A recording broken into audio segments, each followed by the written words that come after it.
Morning everybody, welcome to the meeting of the Health Scrutiny Subcommittee this morning.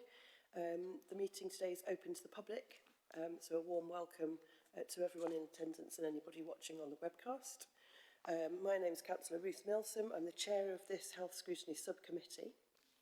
And before we start, there are just a few housekeeping arrangements to mention.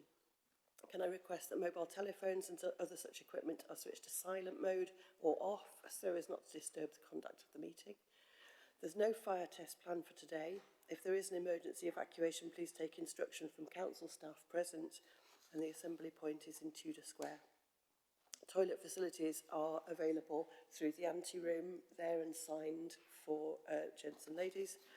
And the meeting today is open to the public and will be streamed live and for subsequent broadcast via the Council's website. You should be aware that the Council is a data controller under the Data Protection Act. Data collected during this webcast will be retained in accordance with the Council's published policy. By entering the meeting room, you are consenting to be filmed and to the possible use of those images and sound recordings for webcasting. We have received an urgent report this morning, which I would just like to draw to your attention, which is the St Luke's Hospice quality account, in addition to the other two quality accounts.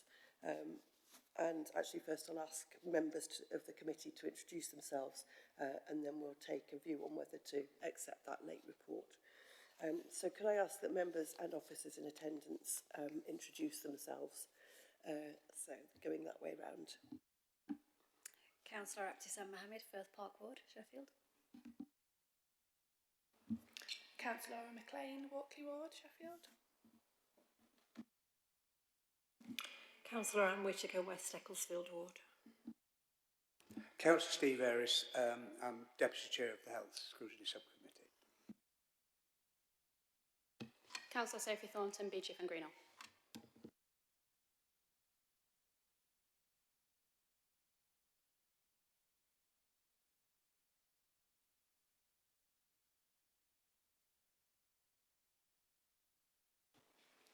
Thank you. So if members, if I can ask members whether they're happy to accept the St Luke's Hospice quality account for consideration this morning. Are we happy with that? Thank you. So, before we proceed with the agenda, I'd like to explain how the meeting will work. We'll deal with the formal business first, including time for public questions and answers, and then move on to the substantial reports. First of all, do we have any apologies for absence? None this morning. No items for exclusion of the public or press. Do members have any declarations of interest relating to any of the items on the agenda?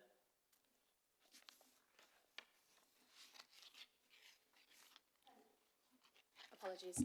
I will just, as words aren't working this morning. I need to declare a pecuniary interest, I think, because Sheffield Men Cap and Gateway is named in reports, and I'm an employee of Sheffield Men Cap and Gateway. My work hasn't covered any of the consultation work that is outlined in particularly item 7, but I feel like it's obviously worth raising. Yeah. Thank you. Any other declarations of interest this morning? Councillor McClean. There's a mention of Jessop's in the report, and in 2 cases in the last 8 years I've made a complaint about care there, and from a personal perspective. That's all ceased, it's all finished. So just to be clear, that predates anything in the mentioned in the report currently? Yeah, it predates anything in the report. Yeah, thank you. Okay. Right. So I'd just like to welcome new members to this subcommittee. There's a little change of membership from last year, so welcome to those who are new to the subcommittee. We conduct our business in a very straightforward way, so hopefully you won't have any teething problems. I like to allow people plenty of time to come in and comment or ask questions. Don't be afraid to put your hand up more than once. There's no restriction on how many comments, but just to say we'll probably try to keep to 30 minutes for each of the substantial items, 40 minutes at a stretch. Okay, so I think we need to look at the minutes of the previous meetings, and I'm asking members to approve as a correct record, those who were present last meeting in March, the minutes of that meeting. I think that's Councillors Ayris and Mohammed only, and myself. Do you want to just take those minutes by acclamation, or do you want me to go through page by page?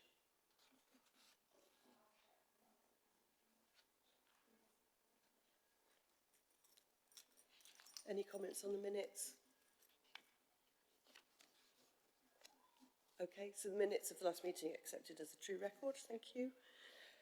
Do we have any public questions or petitions this morning? None received.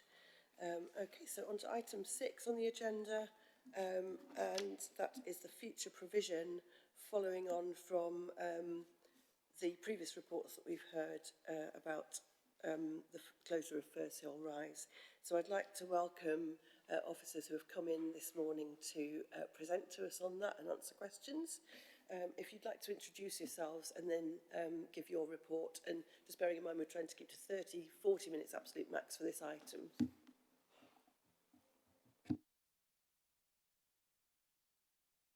Good morning. My name's Greg Hackney. I'm Senior Head of Service at Sheffield Health and Social Care. My name is Dr. Hassan Mahmood, Clinical Director of the Lensfield Service and Consultant Psychiatrist within Sheffield Health and Social Care NHS Foundation Trust. Thank you. Good morning. I'm Heather Burns. I'm Deputy Director within the team that covers mental health, learning disability, autism and dementia at Sheffield Integrated Care Board. Hi, I'm Richard Kennedy. I'm Engagement Manager at NHS South Yorkshire, covering Sheffield predominantly.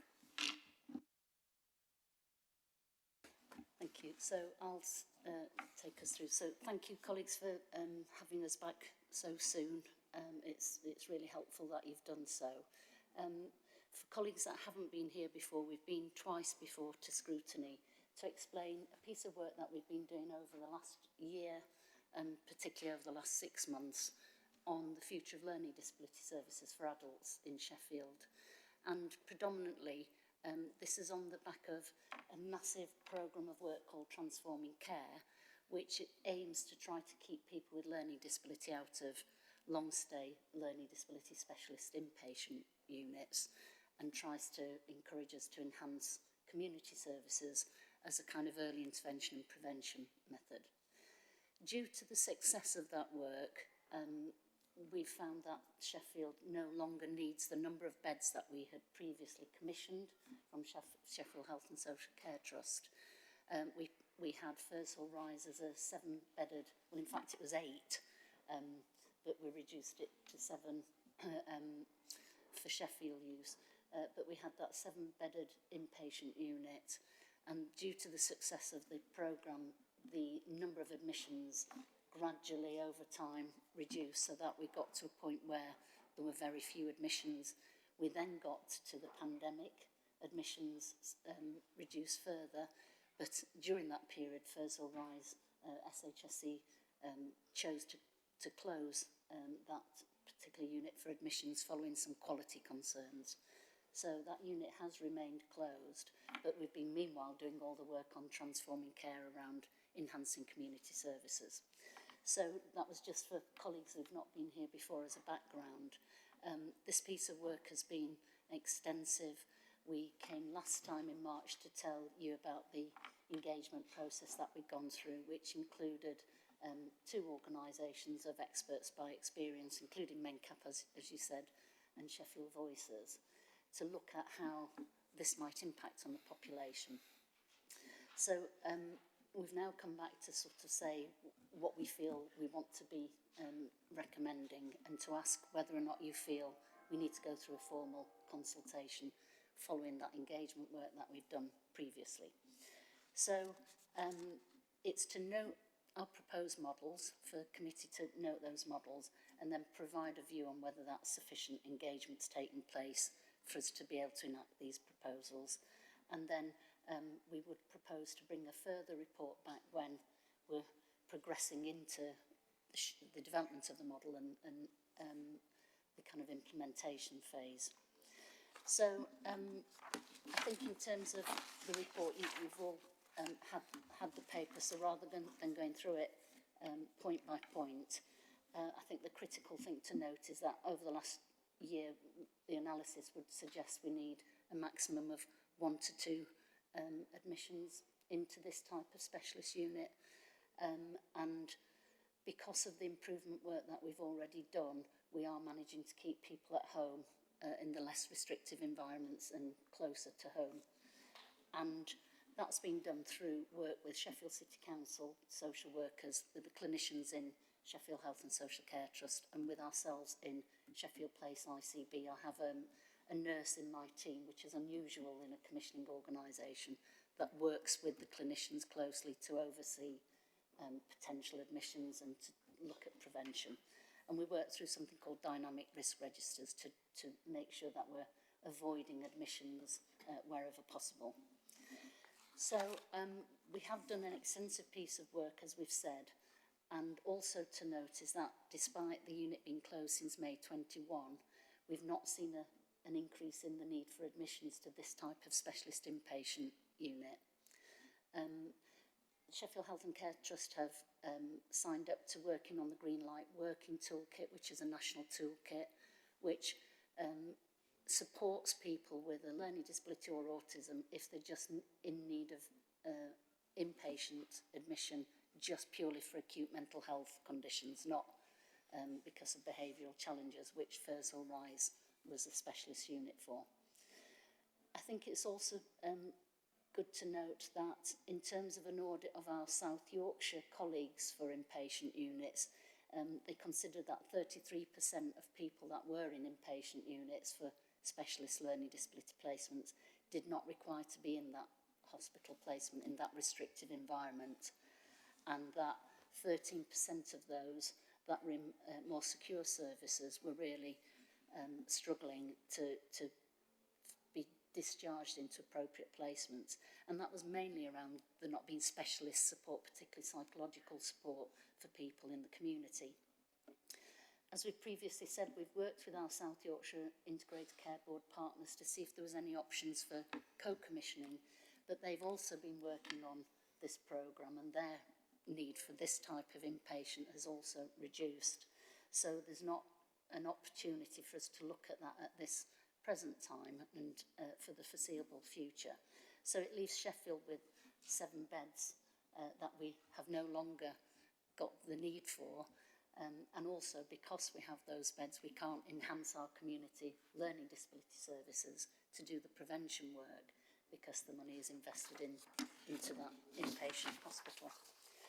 So we talked last time about the extensive engagement, and I think Councillor Milsom, you particularly commented on that, and we were very grateful for that feedback.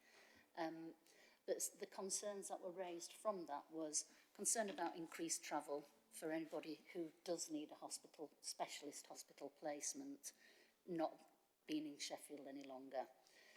Whether or not we would have enough oversight of a hospital, somebody placed in a hospital if needed out of city.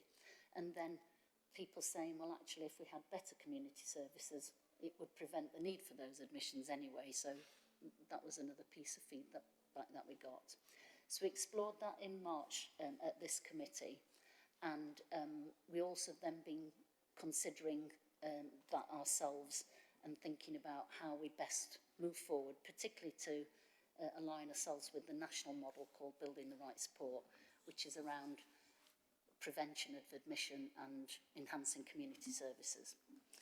So in terms of our proposed way forward, we are now saying Firshill Rise is no longer viable to sustain delivery of a dynamic and high quality service, particularly if you think about if you only need 1 or 2 admissions a year or 1 or 2 beds to be available, you'll have clinical staff that don't get that opportunity to clinically practice. They're just literally waiting for an admission. So in terms of quality, that's difficult then to ensure that their skills are maintained because of that, either no admissions or infrequent admissions. So we've been also looking at what the kind of what we need to further explore, but the criteria that we've been looking at is there a strategic benefit to our proposed model? Is it in line with that National Transforming Care programme that I've talked about? Is the option deliverable? Does it give an improvement to services? Is there a service user benefit? And does it address the findings from the care, service user and care engagement? And is there a financial benefit? Does it represent value for money? Is it affordable to the public purse? So considering that evidence and the feedback we've received from this Health Scrutiny Committee, but also through NHS England Assurance Checkpoint, which we've gone through 2 engagement processes with external colleagues from NHS England, we want to progress with our intention to develop a more sustainable and enhanced community service for the population of Sheffield.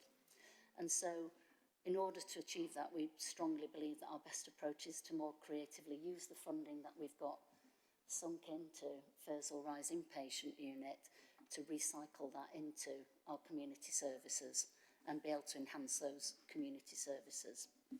So we jointly propose with Sheffield Health and Social Care Trust that Firshill Rise isn't reopened, bearing in mind it's been closed since May 2021, that we use those resources to enhance our community LD autism services, and that we, picking up on the concerns of people worried about if their son or daughter had to be admitted, that we actually develop joint arrangements so that there is a financial identified pot should we need to commission a bed elsewhere, so that we're not worried about, well, we can't, you know, this is a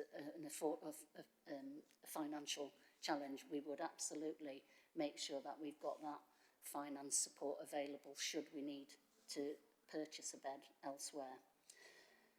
And then in recognition of the concerns in relation to the proposed changes, working with Sheffield Voices, and we propose that we'll continue to do that work, and with MenCap, we will look at how we would further mitigate any impacts. And in particular, there is a national expectation of something called safe and well checks, and they are expected to happen by integrated care board staff every 6 to 8 weeks of anybody in a hospital placement. What we would propose is that we will exceed that standard and look at least monthly visits, and we can work that detail out. If experts by experience are saying to us, no, we think more frequent, that's what we'll do. So we will enhance that that oversight of anybody placed in a hospital out of city, and we'll also, through the work that we've done with NHS England on that assurance process, they've suggested that we take our proposed model, the actual detail of the clinical model, to a clinical senate. So they've pulled together a national team of experts, including psychiatry, community therapists, to look at our model in detail. And that will help us to just hone it and shape it and make sure that we're doing best practice. So that's a kind of an additional assurance level. So as I've said, on the infrequent occasions when a specialist inpatient learning disability hospital placement is needed, because despite all the effort that we can put in, we still need to make sure that somebody has access. We'll have that identified funding mechanism in place. So the other thing is that we will remain open to any commissioning trends across South Yorkshire Integrated Care Board, and in particular, whilst we've seen a reduction of people with learning disability needing admissions, there has been since the pandemic an increase in people with autism presenting in crisis. This is a national presentation, so we will continue to talk to our colleagues across South Yorkshire Integrated Care Board around the needs of that population. But just to be clear, Firshill Rise wouldn't have been suitable for that particular population. So the proposed model we've outlined in section 6, and essentially we're proposing that we enhance the clinical services. So there'll be one single pathway into the team. There'll be a central point of access. At the moment, there's 2 to 3 different teams that oversee the pathway. It'll be one integrated team. There'll be a much more coordinated community, multidisciplinary team. At the moment, for example, we don't have a dietitian in the service, and actually that's quite a gap for people with learning disability, because often there's a number of unmet health needs associated with obesity, with medication. So we feel that having a dietitian is an addition to the team that we've never had before. That's just an example. That multidisciplinary team will be working on a new care plan approach. They'll manage medication better in the community rather than have to admit somebody for that management. And it will have that full MDT team. There'll also be extended opening hours during the week. Particularly some of the feedback from families has been, don't just open at 9 o'clock, but open earlier, which surprised me actually. I was thinking they'd say we want something more into the evening, but people are saying if I'm working, it's helpful to have a consultation or an appointment before work, so to start it earlier in the morning. And also, particularly, and Dr. Hassan here is quite an expert in the stopping over medication of people with learning disabilities, and I'm sure we'll talk about that.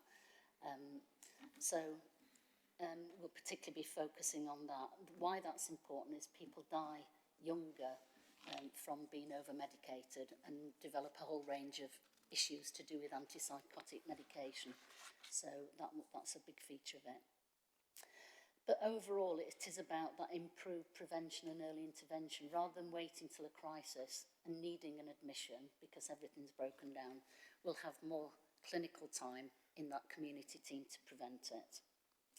So we're also working with our ICB colleagues and have agreed to look at a short-stay crisis bed as an escalation point across South Yorkshire for the few occasions where we all would need that kind of provision. And that's, again, an alternative to hospital admission. So that's another aspect of the programme. On page 7, it explains the model and the way that the process will run in terms of how that service will be enhanced. But in effect, the service will work on both community learning disability type offer, which is the whole range of needs of the LD population, plus that enhanced support when behaviour breaks down or when there's any emotional behavioural issues. So our next steps would be to work up, subject to feedback from today, a full business case which will go through our relevant governance structure and decision-making bodies, both in South Yorkshire ICB but also in Sheffield Health and Social Care Trust. The detail we've already got in terms of having worked up the alternatives. We already know, it's just really adding that finesse to the details in terms of how we want to enhance our community model. And as we've said, NHS England have commented that the engagement activity was an example of good practice which they want us to share nationally, but we do want to take up the opportunity of this clinical senate to help us further home that model. So we do believe that the extensive engagements provided us with sufficient insight about the views and concerns of individuals, and that we feel that further consultation would potentially provide more confusion and uncertainty and will delay the advantages of us being able to implement that alternative provision that we've outlined.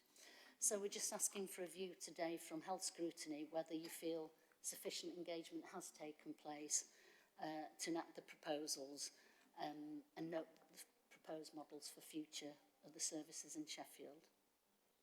Thank you. Thank you, Heather. Does any of your colleagues have anything to add at this stage before we go to questions? No, I think Heather's very comprehensive summary of the paper, so nothing additional to add at this stage, I don't think. Colleagues may have noted that we took a supplementary action from the previous Health Committee, which was to provide an appraisal of the experience of service users with a mild learner disability that may have accessed acute mental health hospital wards, and that should be appended with the papers. Very important to note that these are not service users that would have accessed Firshill Rise. These are a group of service users that are accessing our acute mental health wards with support from Green Light Working, and the proposals that Heather has set out will enable us to provide a more enhanced offer to that group of service users in the future if this is supported. But I'm happy to take any questions on that. I can obviously elaborate, but I'm conscious of your comment about time as well. Thank you. Thank you ever so much for the clear explanation of the report, Heather. Do colleagues have questions? I think I've got Councillor Mohammed first. Thank you, Chair.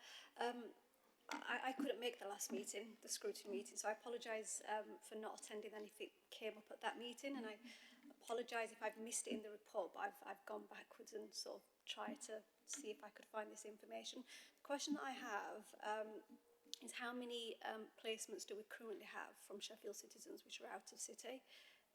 They're using external placements that are not Sheffield based, so I couldn't really find that information in the report, and then once you've answered that, I'd like to follow up if possible. So at the moment we don't have anybody in a specialist learning disability placement. That would have been like Firshill Rise. We've had one out of city admission for that type of placement in the last, I think it's about 18 months now. So because it was a very specialist provision, but the kind of national model is to try to avoid needing that, but to enhance your community services instead.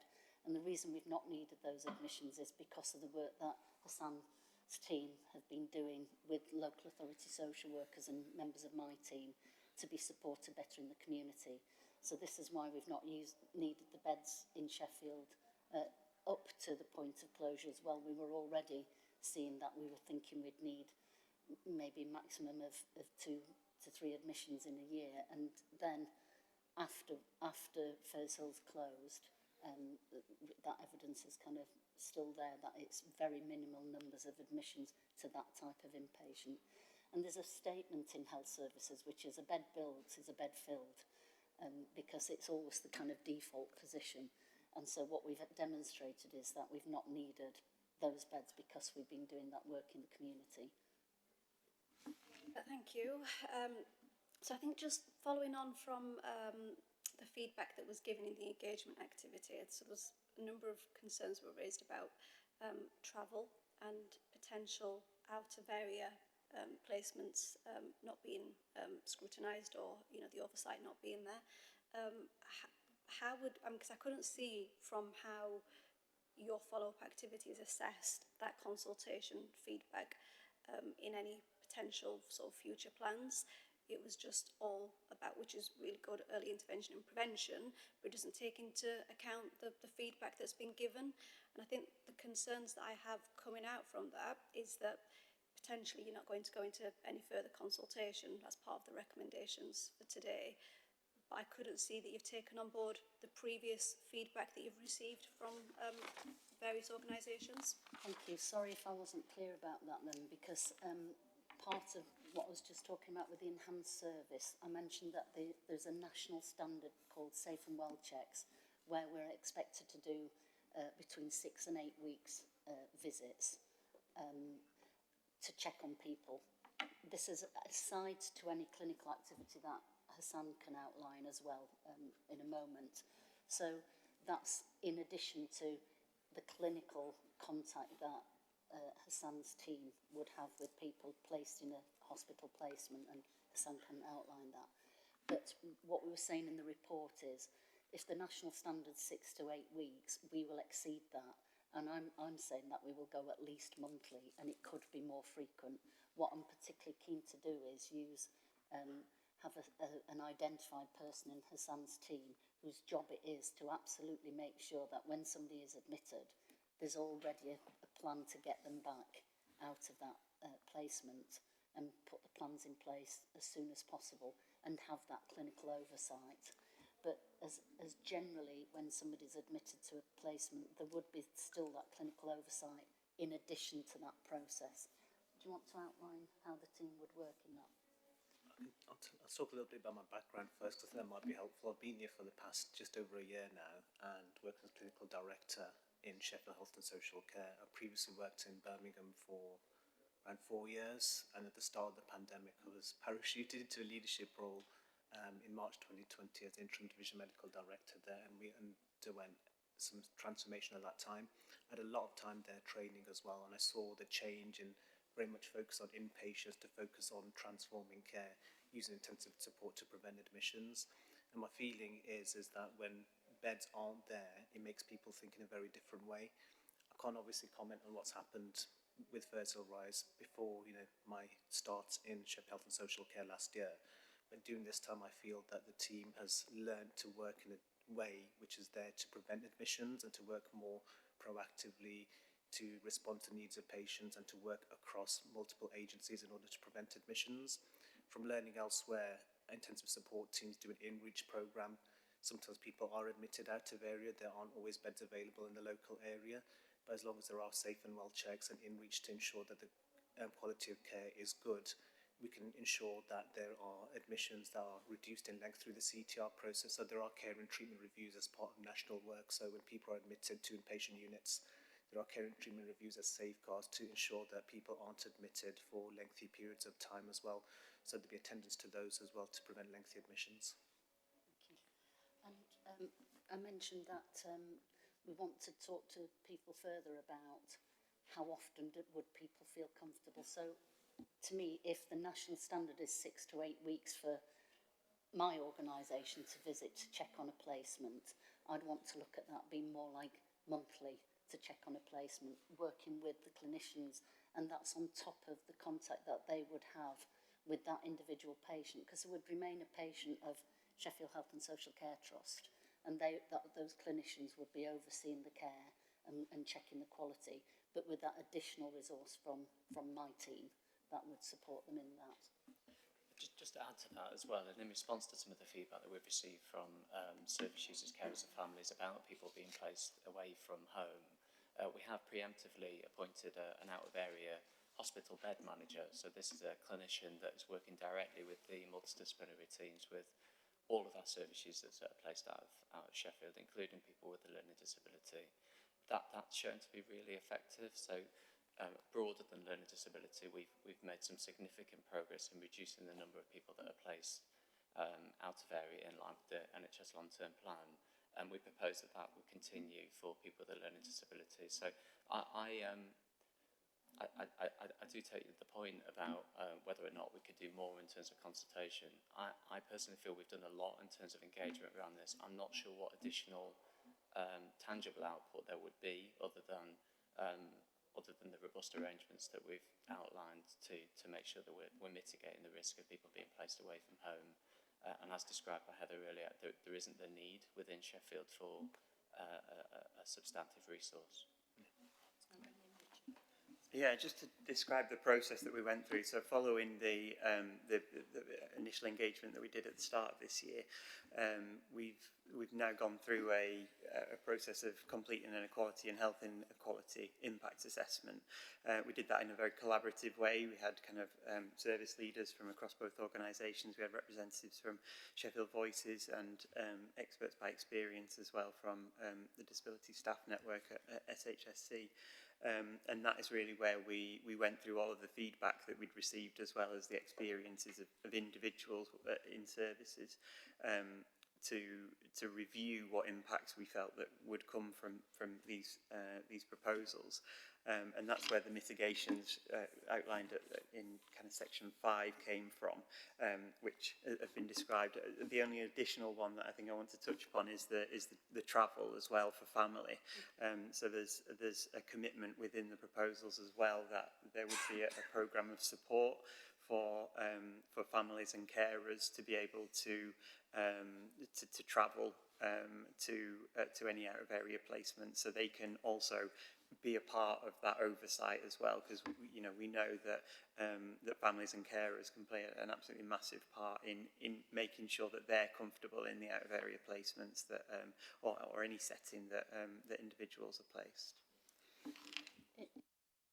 Sorry, did you want to come in? I just want to add as well, with this new clinical model, it's a really exciting time for the service. Sometimes opportunities don't come to really transform things and make things better. We've used learning from other services. I think my experience from working in other services where they've had CQC rating of good in learning disability services elsewhere has really helped to develop this model. So my thoughts are, and this is reflecting some of the work that we've done, is that if we get transforming care right, if we get the stopping over medication agendas right, these are national agendas that govern the whole country. If we keep people out of hospital as much as possible, if we ensure that people have the right level of medication to enhance their quality of life, my feeling is the rest of it will fall in place, because it's a good barometer of how well a service is working. So it gives us a great chance by, if we have a new model where we can work, be more, if we have the sufficient, how to put it, levels of funding in order to transform the service, we can then be more responsive, offering further intervention to prevent admissions, and we can also be more proactive, so we can then do STOMP really, really well. So I've tried to keep it really simple, but I think it offers a great opportunity to really think about how we offer a more dynamic service that's in line with other parts of the country for the people of Sheffield. Can I just come back in on one very quick question? We do need to move along, and we've got other questions. So. Thank you. Councillor Ayris and then Councillor Thornton. Thank you, Chair. I'm quite pleased to see that we've come to a point where we have a set of options before us, and I commend the work that's gone into this from all sides, particularly with regard to the excellent engagement so far of Sheffield Voices, MenCap and Health Watch. At the March meeting, we're talking about involving the same individuals, I believe, or the same people or organisations in order to appraise the options, and we spoke about the importance of getting that living experience in order to shape the model going forward. I'm just wondering how. This is my first question. How that piece of work is progressing, or is that something that is still in train? So Sheffield Health and Social Care Trust have something called the Learning Disability Autism Programme Board, and that's co-chaired by a person with learning disability, an expert in my experience. The model that they've developed has constantly been co-produced throughout the year. And as we go into the development of the actual business case, how many speech therapists, how many psychologists, the detail, that's what we'll continue to engage with people about and to seek their views. And particularly, as Richard was just saying, we're offering that enhanced travel offer, because we recognise that for some families, and we are talking 1 or 2 families in the city compared to the rest of the population, that's important to give them that travel support. So we'll work with them on what does that mean. Does that mean financial support? Does it mean physical support? And it may mean both. And also to work out with them their involvement. The care and treatment review process that Sam mentioned involves families. So every single family is invited to attend that care and treatment review of their son or daughter, as indeed the person is themselves. So that's, again, how we'd continue to engage people about what the future care is and what the future model would be. Thank you for that.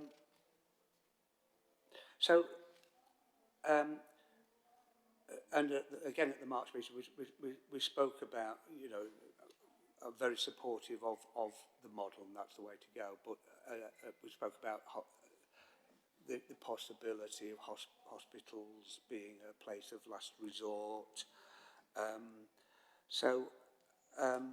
I'm just wondering whether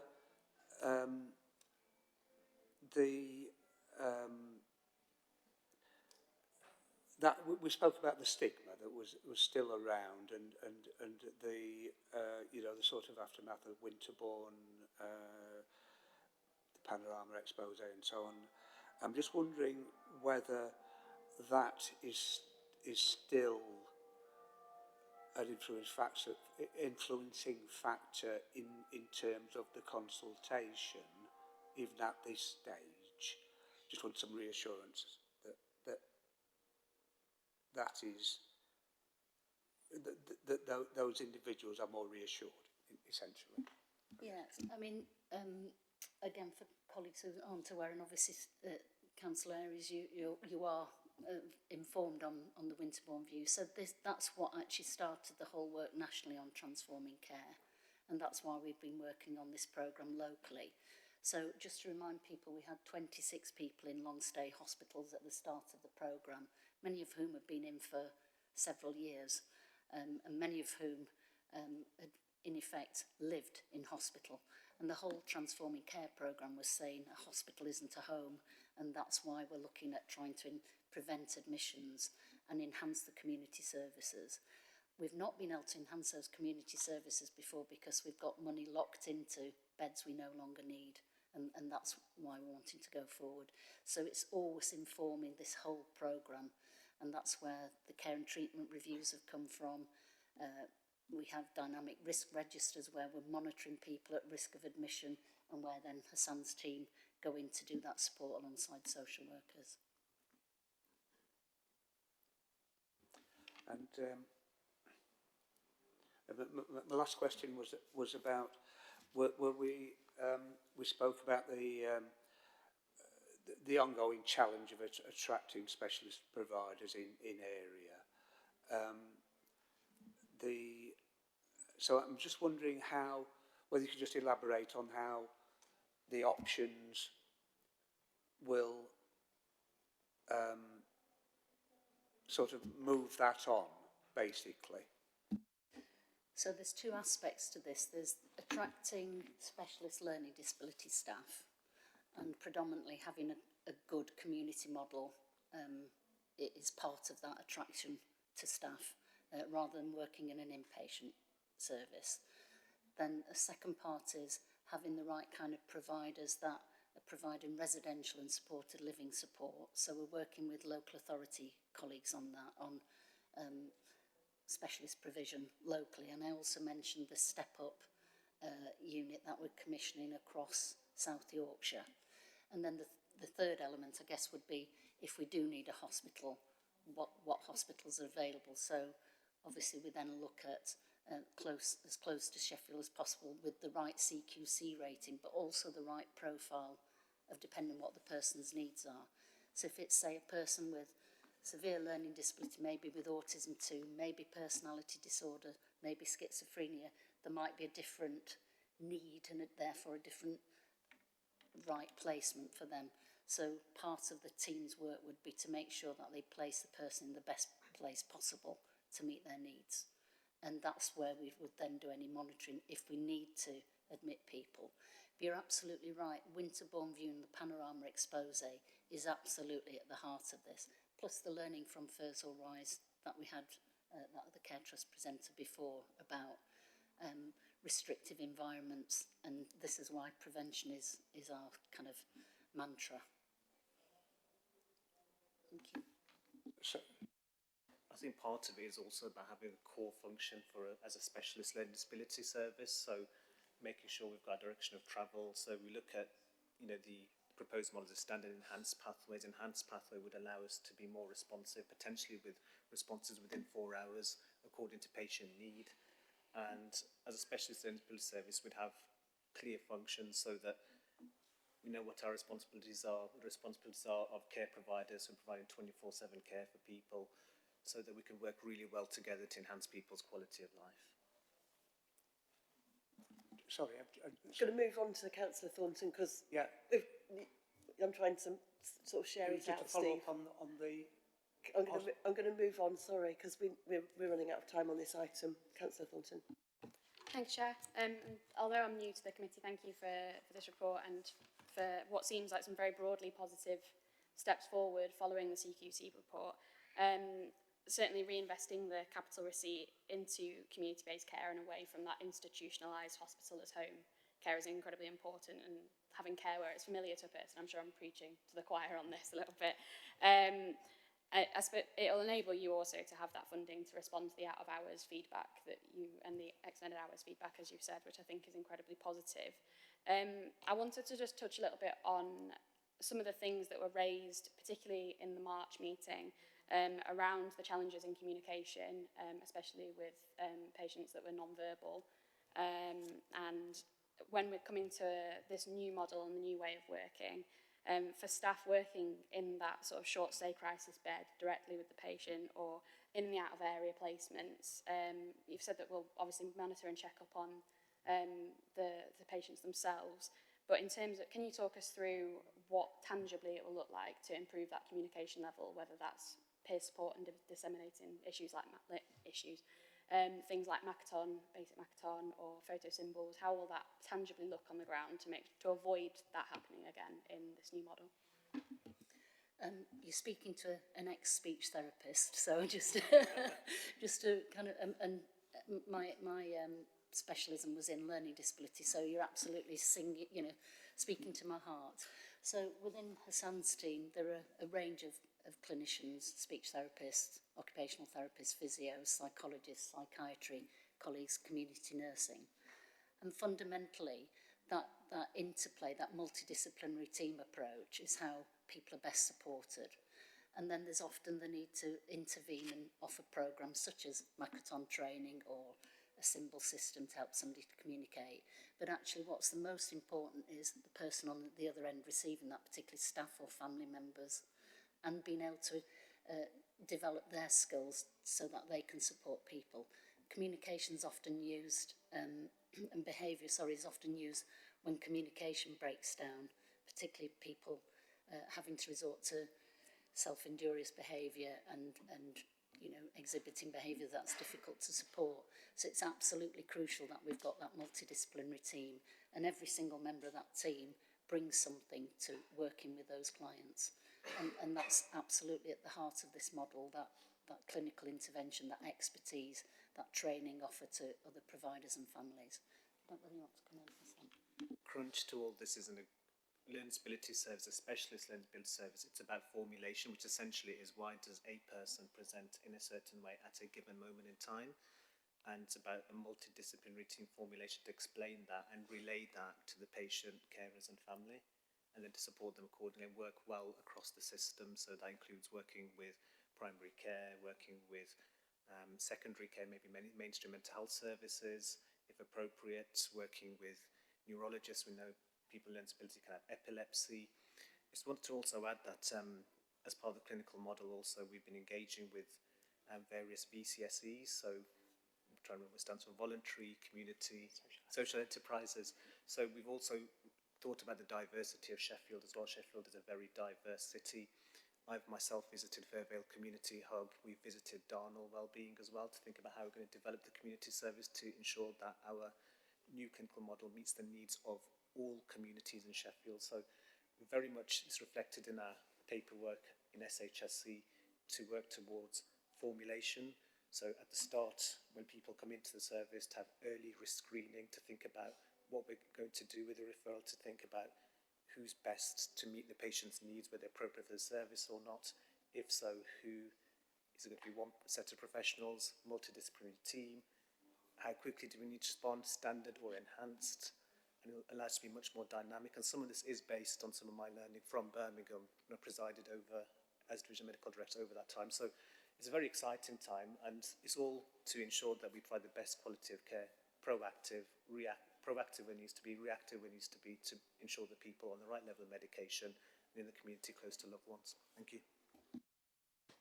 Thank you, that's really reassuring, I appreciate that. I just actually, a separate question, I wanted to come back on something that Councillor Mohammed raised, and you talked about, Richard, this might be the best place for you, the support for family carers for travel. Can you just detail what that would actually tangibly look like on the ground, please?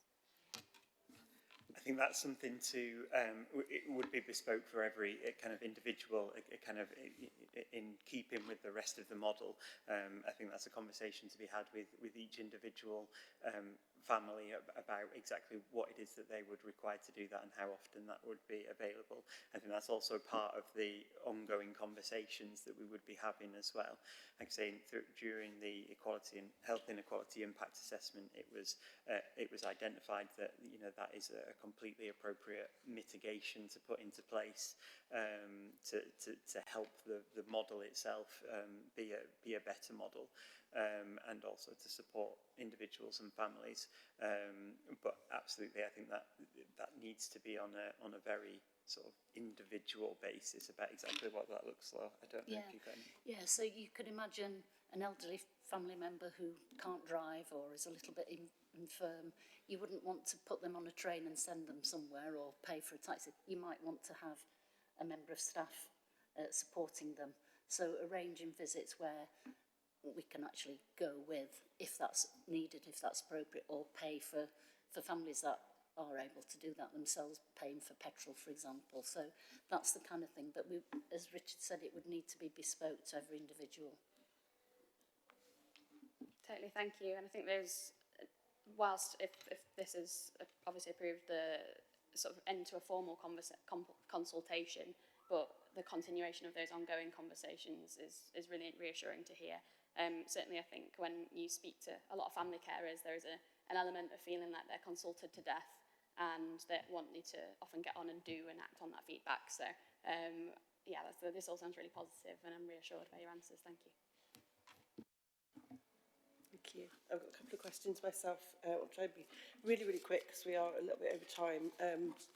So just about all the mentions of enhanced nursing skills to manage inpatient admissions to mainstream hospital wards. So you've talked about in the report how there was a concern over maintaining the nursing skills at Firshill Rise, the staff skill set, if it wasn't being practiced with so few admissions. How would that same concern be managed with the enhanced training given to nursing staff in the mainstream setting? There's going to be the same concern that with if there are very few admissions, that skill set needs, actually needs practicing and exercising. So just wondered what your thoughts were on that. And also just wanted, well, no, I'll ask the second question when you've done that, but we are running out of time, sorry. Yeah, so I mean, at the heart of the design or the thinking around our community mental health or community mental health service for learning disabilities or community learning disability service is that co-production with experts by experience. So we mentioned about people with learning disabilities being part of and chairing the programme board, and we'll continue to be involved in the training plan and what we're thinking about in terms of what our nursing staff would need as part of what we're calling, or what the national agenda is around green light working. So we have plans of a very comprehensive and ongoing training and development plan for our learning disability service, including the inreach that they would provide into either general acute mental health wards or into specialist provision if required in out of area, which is obviously less frequent. That detail is being worked up as part of, in parallel to this sort of engagement. I'm sure Hassan can talk at length about green light working, but I'll want to check I'm answering the point. Okay. My other point is about the whole Transforming Care programme, and just really whether there's any, in terms of everything being pushed more to community-based, how does that dovetail with local authority provided services, and has there been any shift of responsibility and financial burden between NHS and local authority? So if you're talking more community care and less inpatient hospital care, does that put an extra burden on the local authority, because we've got a 7 million overspend in this area from last year? Do you want me to go? I think actually what the shift does is it makes it more evident where people's needs lie. So previously we were providing care for people inappropriately in a hospital environment that may have been more independent within the community. So the whole agenda around transforming care is least restrictive intervention. Heather's talked at length around that. We are doing a lot of work with the local authority. In fact, we had a celebrating partnership event last week where we're looking at systems and processes to make sure that we're as efficient as possible in terms of not just the handover of responsibility, if you like, from a health provision into a social care provision, but also to ensure that we continue to work in partnership to provide for both health and social care needs. So a common dynamic that we experience is social care providers will say they need some support in order to maintain a social care placement for a service user. What we're promising to do as part of this new model is to be more responsive and dynamic to the needs of social care providers in order to maintain those placements within the community and to prevent the need for a more restrictive environment in hospital. So I think this is a hugely important step that we're making in Sheffield, and something that will be will add extreme value to service users with a learning disability and their families, enabling them to be more independent from the secure and restrictive environments of hospitals. There's no part of the trajectory that is about reducing the financial bill for the NHS in providing these services. No, I'll come in on that. We've worked closely with local authority colleagues on the Transforming Care programme.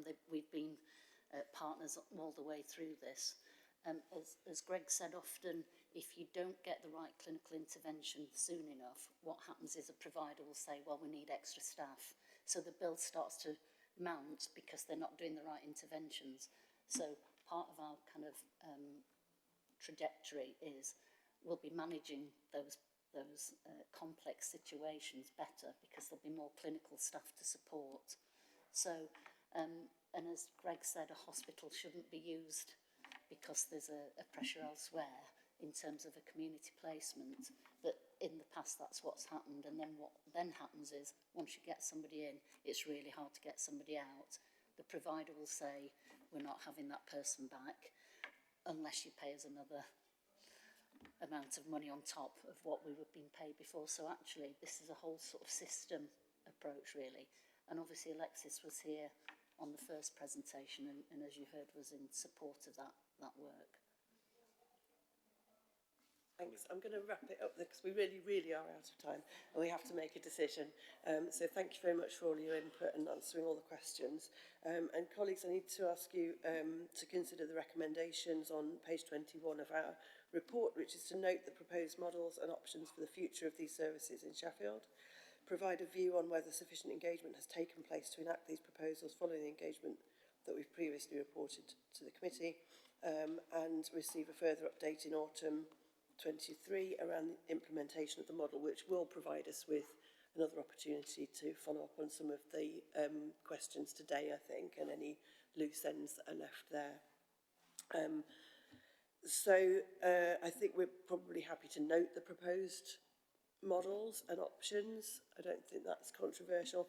Do colleagues have any comments on whether sufficient engagement has taken place to enact those proposals?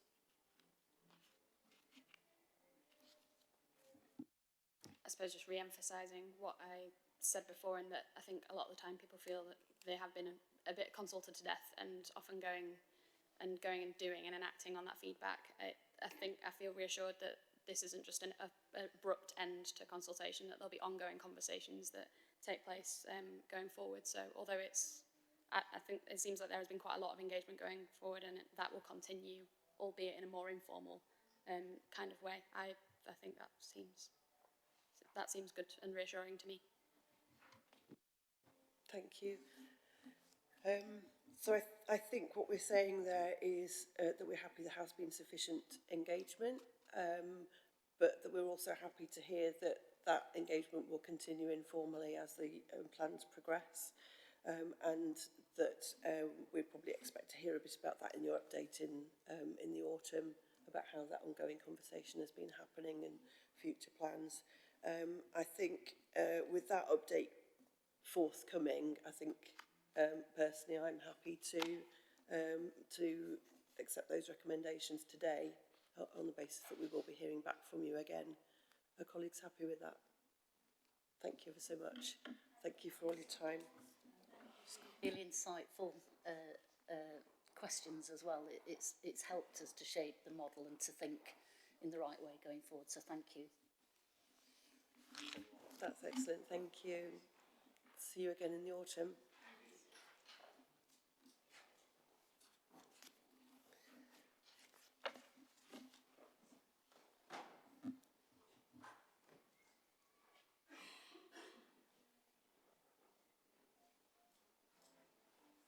Our next item is the quality account from Sheffield Children's Hospital Trust, which begins on page 32 of your report packs.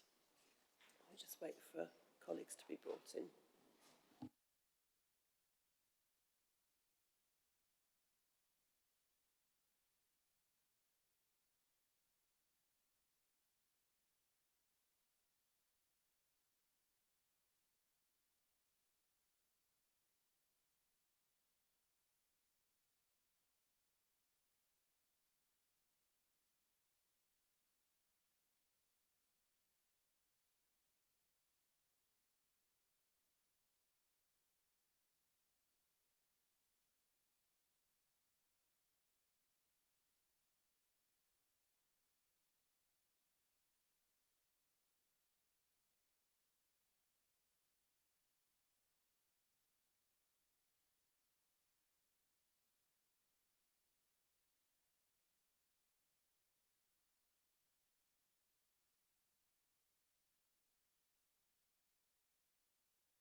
Okay, so item 7 on our agenda, Sheffield Children's Hospital Trust quality account report, and thank you for coming this morning to present on this. We're slightly pressed for time, so we'd like to keep this to half an hour, absolute maximum, so we can be fairly concise with presenting your report and leave plenty of time for colleagues' questions. That would be great. If you'd like to introduce yourselves and then proceed with your report, thank you.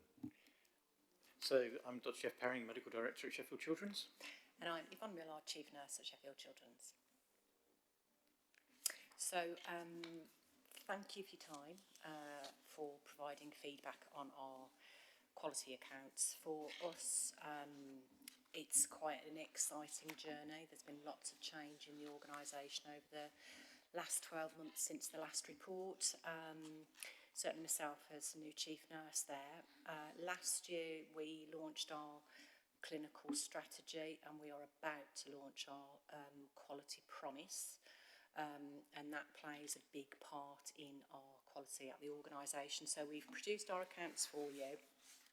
I'm not going to say much other than we chose our 3 priorities very carefully through lots of engagement, children, young people, families, colleagues. And we have chosen patient safety, incident response framework, elective waiting times, and that includes waiting well, and one around patient experience, making that outstanding, particularly including involvement and an engagement approach. So I wasn't going to say too much more and leave it for questions, if that's okay. Anything else to add before we go to questions? Okay, that was extremely concise, thank you. I hope colleagues have had a chance to appraise the report. So we will go straight to questions and comments. Councillor Whittaker. Hi, I read with interest in part of the report where you say that you've been into a school. We visited a school and engaged with children different ages that everyone talks about the NHS. Obviously they are our future NHS staff, hopefully, aren't they? And I think that's really, really important, and I think it's a really good thing to do. So are there any, is there going to be a planned programme so that you'll be going into more schools and potentially all schools would have that talk?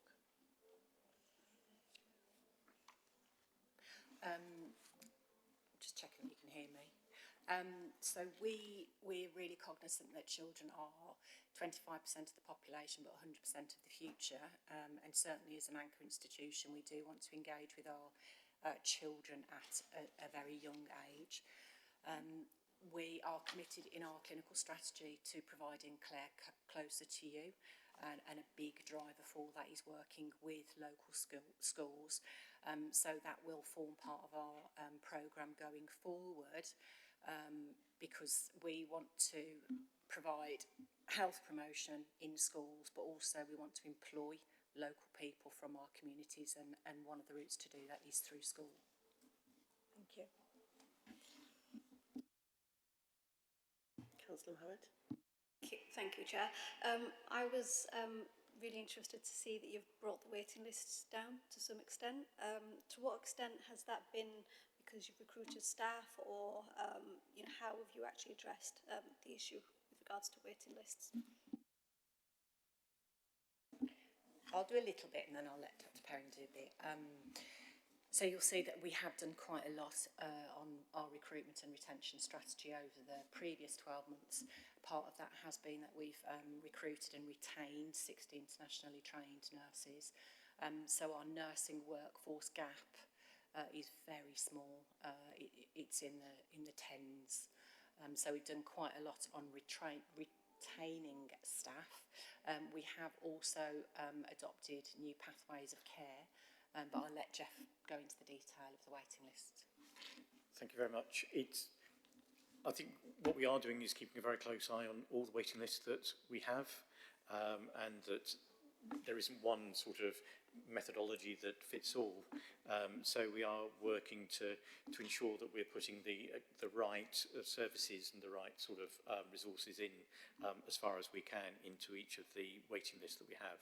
So, for example, in theatres we're using multiple different routes. So one of the things that we have been pushing hard to do is to make sure that theatre utilisation, for example, is as high as possible, and we're aiming for 85% of theatre utilisation, which is the national standard that is there, so that the theatre list that we have the highest throughput that we can obtain for them. On top of that, we are doing additional lists. So we're doing sort of waiting list initiatives. We have previously insourced resources to enable us to do additional lists, to take them forwards. On top of that, we are looking with our partners across South Yorkshire in terms of mutual aid for those lists that are, or waiting lists that are the longest. So we're sort of working with that, but also looking at different ways of working beyond where we are at the moment. So extending hours, working into weekends on a more regular basis, all of which each on their own won't make a huge difference, but you start to put them all together and it starts to have a bigger impact. Yeah. And I'll just add a little bit to that. We've also done some co-creation with communities, looking particularly at the was not brought rates, because every appointment lost is the one that we could have used, and it increases the waiting list. So we've done some very active work. We have used some artificial intelligence technology to look at the areas and families most likely to not attend an appointment. We've put various work streams in, and we're at a place now where we brought our was not brought figures down by 50%. So that's made a huge difference, not only to our waiting lists, but to those children, young people and families by coming to their appointments.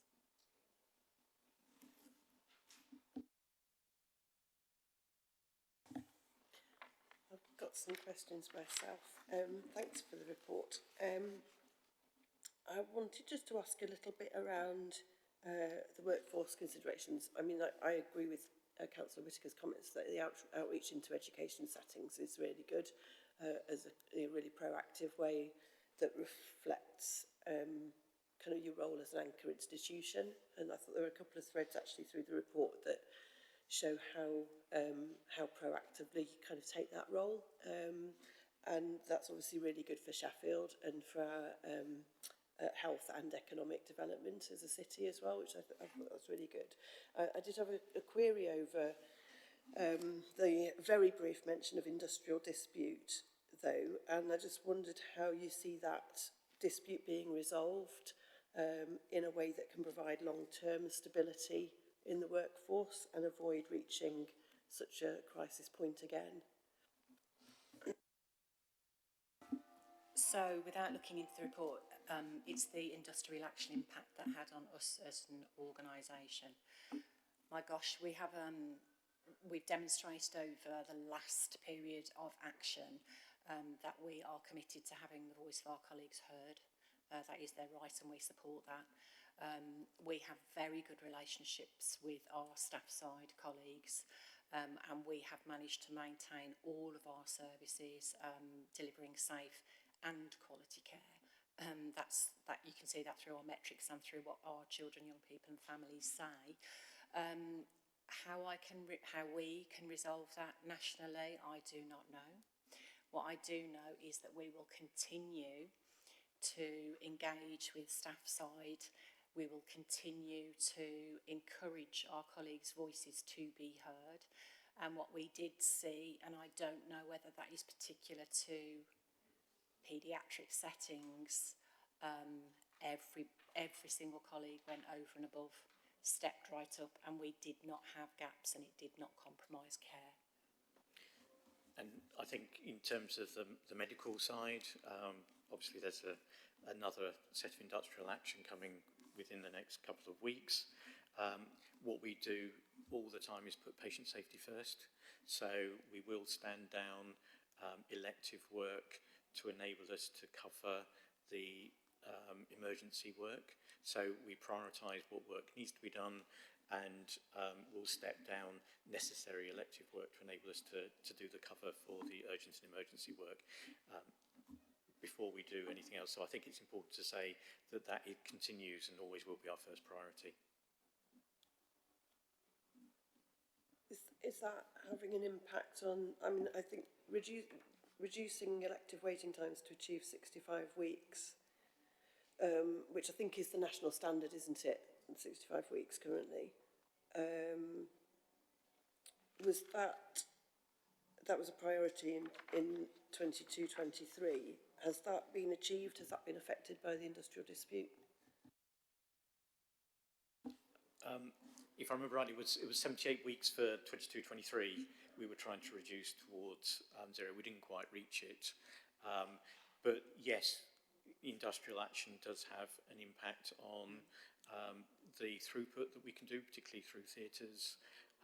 And so the more industrial action there is, the greater the impact that it will have. But we do track every single child that doesn't manage to have their appointment or their surgery, and there is a process for overseeing those and ensuring that those children are rebooked in a timely way. So I think I was slightly surprised not to see resolution of what workforce issues as a priority for improvement in 22-23. And is that going to be set out as a key area for the next year? Can you just expand on that a little bit more for me, so I'm clear? I'm looking at your report, page 4, and the list of priorities for improvement in 22-23. I presume that's got the right date on it. At the beginning of part 2. That's retrospective, a list of improvements. Is that in that section here, Jeff? Can you see that? I think just say 22-23 there. Oh, right, okay. I think what we can say whilst we're just looking for that bit is that workforce and the health and well-being of our staff is a high priority and continues to be so. We have a people plan that is underpinning the work that we're doing. So whilst we're talking about the clinical strategy and we're now talking about our quality promise, underpinning all of that, and really important that it continues to be so, is our workforce, and we have a very strong push towards workforce health and well-being, appreciating that people over the last 4 years have gone through a lot, are tired, that there is a lot of stresses on people at the moment with the cost of living. All of these things affect not only our patients and their families, but also the staff looking after them, and we're very cognizant of that. And whilst it not be immediately obvious within this, there is a very clear plan, and it is very high on our priority list. And our commitment to that has come through fairly strongly in our staff survey. So we've scored very well in our engagement domain.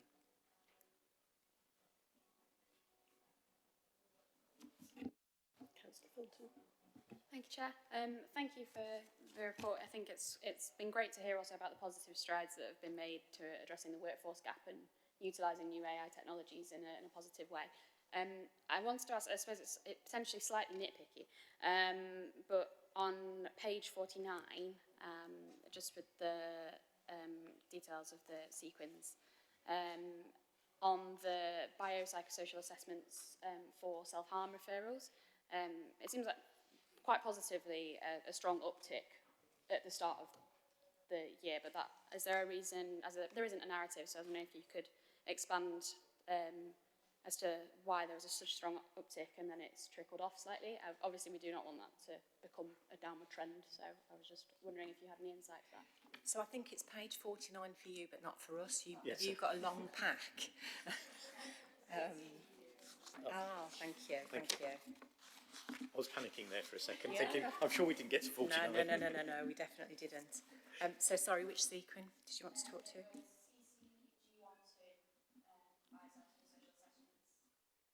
For self-harm referrals. Okay. Just at the strong uptick between quarters and then a little bit of a trickle off.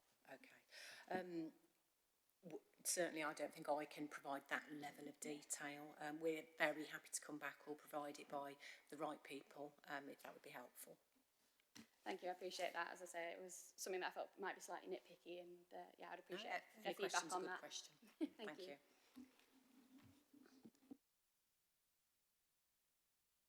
I've got a slightly nitpicky one as well while we're on stats. On your page 23, that's our page 54, the patient safety incidents table there. I thought this could have possibly benefited, I know it's a long report as it is, but I thought it could have benefited from a bit more context and comment around the patient safety incidents data and what in particular precipitated a sharp rise in the total number of patient safety incidents in 21-22. And I know those top numbers need to be read in context in terms of how they correlate with bed days. So the 2022-23 figure needs to be seen in a slightly different way, doesn't it? But that does seem quite a big increase between 2021 and 21-22. And I wondered what had accounted for that and how that's being brought down. One of the areas that we have had over this period of time is an increased number of patients with complex mental health needs, both on the acute side and coming through our Beckton sort of inpatient CAMS service. What we do is if patients are held and for example, for feeding as a sort of planned feeding, each of those is datexed independently, and where we are, and there are two things. One is we've had an increased number of these young people that have required holding for things such as feeds, and that has increased the number of incidents that we've had.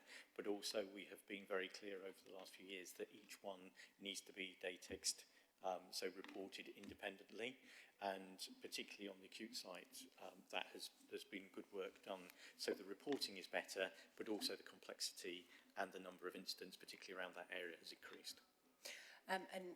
Just to add, I don't necessarily see a high number as a poor thing. We want high reporting. We want high reporting and low harm.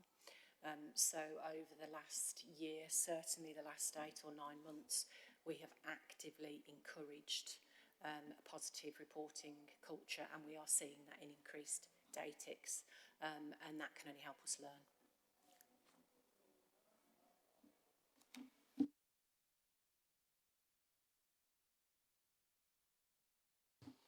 Councillor Ayris? Mine was just a question on process, and I'm not sure whether it's really for you to answer or whether it's something to take back. Just wondering whether the quality report, whether members of the Education, Children and Families have had an opportunity to make comment on it. We're in this sort of moving to a new committee system, and it's a bit of a change, and I'm not sure whether that's been taken on board. As far as I'm aware, that hasn't taken place. This is part of a statutory duty for quality accounts of the various different NHS trusts to be scrutinised by local authorities, and so it would come. So they do come as a matter of course through to the scrutiny committee.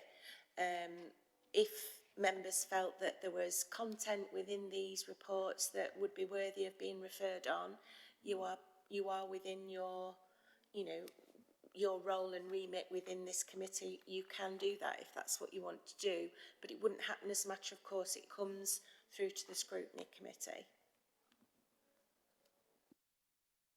Okay, it's just that previously at least the chair had the opportunity before it came here. I think. Well, it didn't used to come here. It was done under delegated authority, didn't it?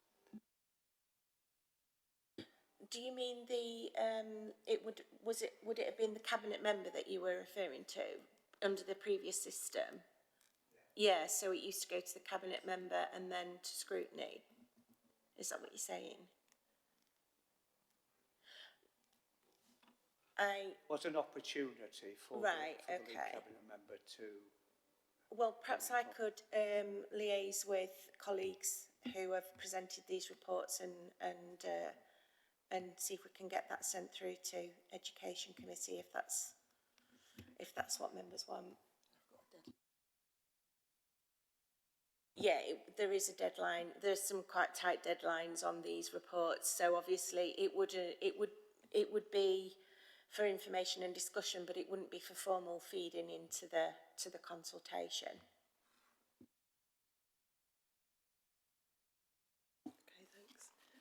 I've just got a couple of more little things. Your page 7, which is our page 38 of the report. So we're under the section where you're accounting for your progress against the 21-22 priorities. Most of this looks really encouraging, but I had a little query about one of the bullet points there, actively keeping child and adolescent mental health service waiting lists under constant review, ensuring that high-risk patients receive a review within 2 weeks of referral. And I thought the progress measure there was slightly less specific than some of the others. In accounting for progress made, it was slightly more vague about whether a target set had been met. It just talks about a general reduction in overall waiting times. I wondered if you've got any specific information on that. Yeah. So, thank you. What we can say is that the community CAMHS waiting list at the end of April 23 is still not having had an appointment of young people, 790, with 70 patients who've had an initial appointment but are waiting for their second appointment, which is when treatment is deemed to have started. Of those 860, 243 have been waiting less than 18 weeks. That comes down, that's a reduction from 12 months ago when it was 961 patients with a further 16 waiting for their second appointment. Thank you. I don't know whether it's possible to append anything to your report, is it, to give a bit more context to that comment? Well, we are very happy to receive feedback here, and we will certainly consider things that have been raised here, because we do have a little bit of time to put something in, so we'll certainly go back and discuss that with the fellow executive team. Yeah, perhaps something that substantiates that, just what's the general comment about progress on that one, I think, because CAM's waiting lists are obviously quite a sensitive topic, yes. I think. And then I've just got a query about health visitor services. And this is something that I'm thinking probably this subcommittee might want to look at in a future meeting, because I think there have been a number of questions raised.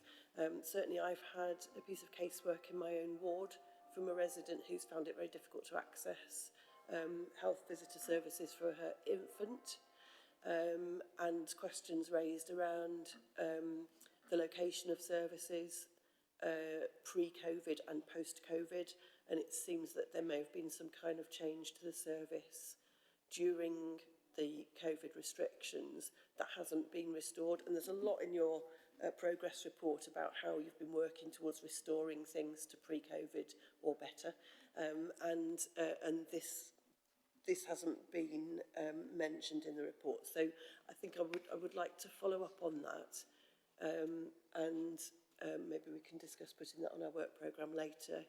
But yeah, there have been some concerns raised around that. Very happy to do that. It's a detail that we couldn't go into, but we've got a very robust health visiting service. So yeah, we're happy to bring something back.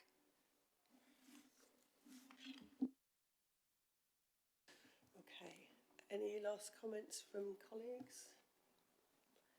So this report does have a tight timescale for our comment, I think, doesn't it? Do we need to give you our comments by tomorrow? Is that right? Yeah. So with this one, I think we need to collate our remarks, I think, while we're here today. I'd just like to point out that you've still got this committee named as the Healthier Communities and Adult Social Care Scrutiny and Policy Development Committee, which it isn't anymore. So the Health Scrutiny Subcommittee is the correct title, just so that's correct on your report.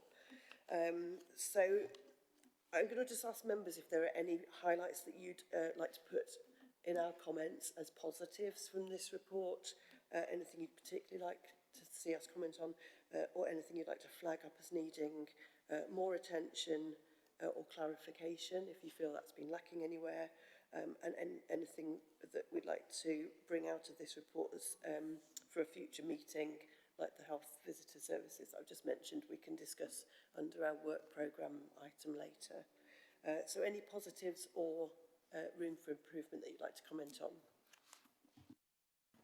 I suppose to summarise with colleagues as well, that I think we've noted the positives in reducing workforce gap and the use of new technologies to help address those waiting times as well, and the engagement work done with schools that we thought was particularly good and would love to see rolled out further, especially with, as you mentioned, Yvonne, the 25% of the population but 100% of the future. That's incredibly important.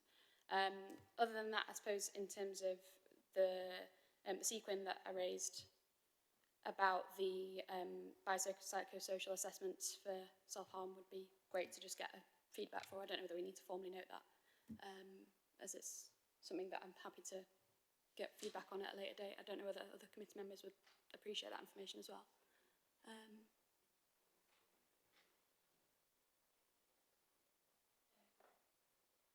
We could, in terms of getting that feedback, because I've made a note that you were going to bring some further information back on that particular issue. So we could either cover it under matters arising in future, or we could have a separate addition to an agenda. Are you happy to receive? Sorry. Are you happy to receive a report on that by email circulation? Yeah, rather than make it an item on it. Yeah, definitely. I don't want to make too much work, if that makes sense. Yeah. Would that be okay? Could we get some report back on that? That would be brilliant. Anything else? Anything else to raise? Yeah. Yeah, I think that's Okay, and I think I'd like to add my own comments about the more long-term aspects of workforce stability and resolution of industrial dispute, and perhaps seeing workforce issues set out as a priority for the next year, and that I just felt that there was a bit of a lack of context around the patient safety incident report figures. Is there anything else, positive or otherwise, that I'd like to mention? I think Councillor Thornton covered the majority of comments made. Okay, so with those comments noted, can we compile those into a statement to be included in our spot on the report? Yeah. Yep. Okay, are you happy with that as well? That's great. Thanks ever so much for your time today. And this has been a bit of an innovation, I think, for this committee to hear have some interaction with the quality accounts, whereas previously it's just been a chair's action. So I think this has been a good step forward to be able to really go through this with you and ask our questions and hear your comments. Thank you very much for inviting us. Thank you.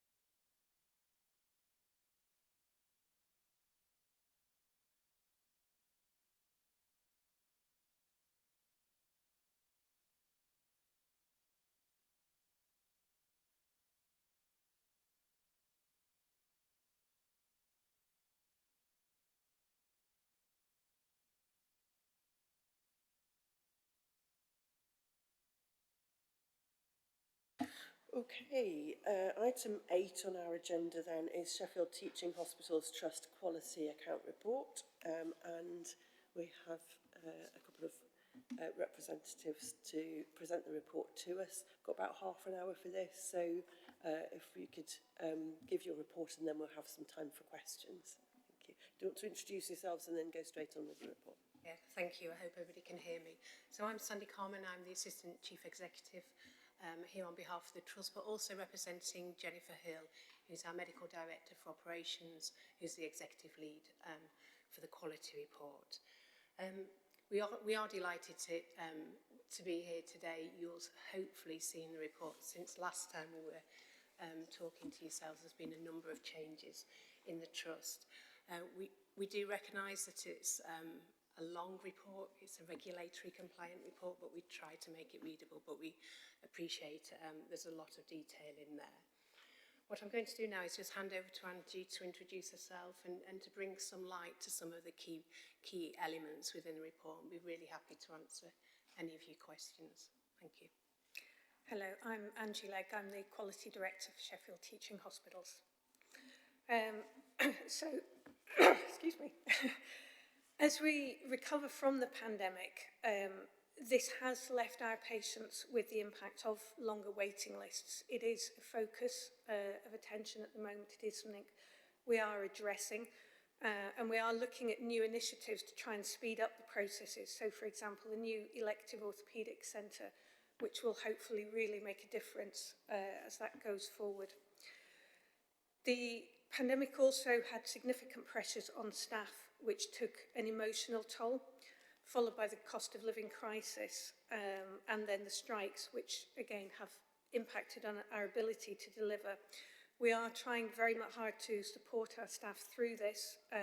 We have inflation buster meals for staff and working very hard on implementing our proud values across the organisation, which is about really helping people move forward with a positive culture that's very much led from the top to try and make things run smoothly.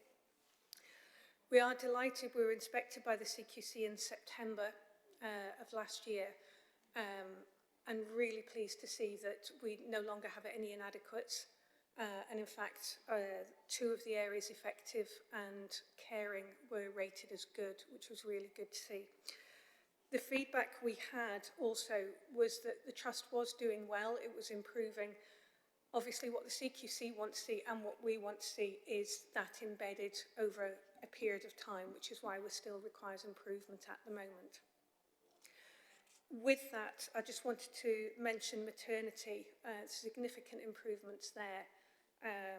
And it was lovely actually to be with the CQC on a walk round in the last month, having a look at all the improvements. And we have innovations like the Tommy's app. We were the 4th trust in the country to bring this in.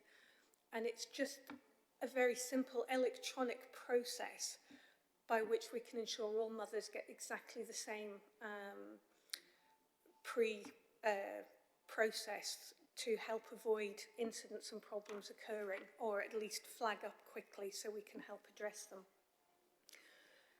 You'll see in terms of our objectives, we had 4 quality objectives last year. 3 are complete and we have met the aims. The other one on dementia is a 2-year objective, so we're still continuing to work on that, although there has been an amazing amount of good work done, including on the environment with some dementia-friendly wards, which is really lovely to see, actually. Our new ones we're going to be focusing on, in addition to dementia, improving the quality of accessible information standard, which is something that come very much through listening to patients and staff groups, and also on medicine storage. So happy to take questions. Thank you. Colleagues, any comments or questions? Councillor. It's not really a question, it's more of a comment. I'm really, really glad that you've put a section in the report, caring for staff. I think obviously, you know, without its wonderfully dedicated staff, the NHS wouldn't exist. And I think it's really important for staff to feel valued and to feel that they're cared for and cared about. And I really like the sort of little paragraph where you put, the focus was on being kind to each other and encouraging a culture of recognition and understanding of the situation that staff are put in, and I think that's really important. I have a daughter who works as a midwife for another trust, and that's sadly lacking on a lot of occasions, which then makes staff go off ill because they end up with, you know, mental health problems and anxiety about going to work and all the rest of it. So I'm really, really pleased that that's formed part of your report. And I know that our previous speakers on the Children's Hospital, that was mentioned there as to how important it is to care for your staff that make up the NHS. So thank you very much for that. Thank you. Thank you, Councillor, that's appreciated. Could I just provide a follow-up comment? So thank you for your kind words. I think from a workforce and supporting our staff agenda, we can never do enough. I think it's a really important and priority strand of work that we do, really. We've just launched our new people strategy, so we want to attract, grow and retain our colleagues in the organisation, but also we're thinking, you know, have we got this right for almost a post-COVID era?